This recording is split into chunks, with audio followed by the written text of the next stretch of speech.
Well, that scratching is making me itch.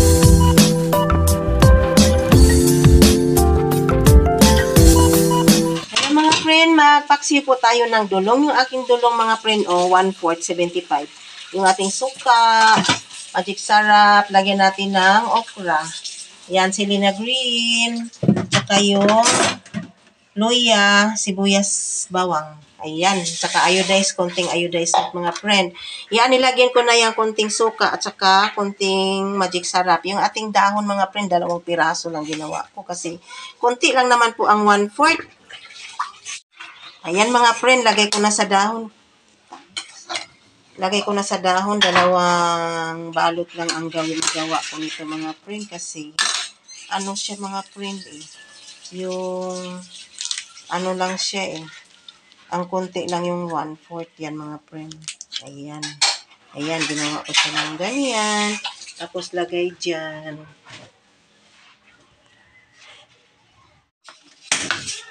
Ayan friend, lagyan natin ng kalahating tasang tubig. Yan. Tapos suka. Madali lang po yan lutuin. Lagyan natin ng servers 1. Madali lang po lutuin yan mga friend kasi kunting yung dulong, maliliit lang na isda. Tawag yan sa Bisaya. Yung bulina, tugnos.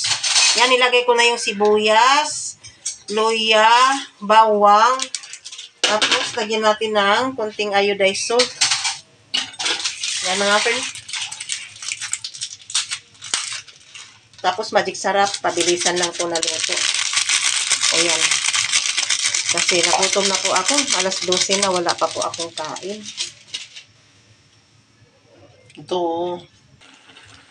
Ayan mga friend, lagay na natin yung okra. Ayan. Tsaka Selena green. Ayan. Ayan, yummy yummy mga friend, yung aking dulong na paksiw. Sa Bisaya yung dulong, tugnos.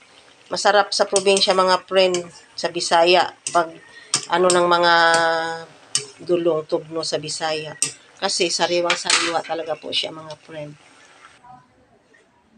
Ayan mga friend, yung aking nilutong dulong mga friend. Buksan natin mga friend. Pakita ko sa inyo. Napakasarap nito mga friend.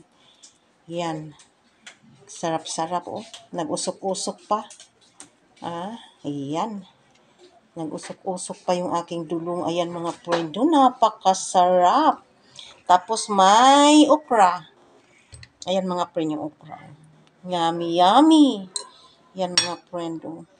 Okra, Selena green, ang hinalo ko dyan, tapos yung luya, bawang, sibuyas. Yan, napakasarap mga friend. Yummy, yummy! Shout out po sa lahat ng viewers ko. Thanks for watching. Bye-bye all!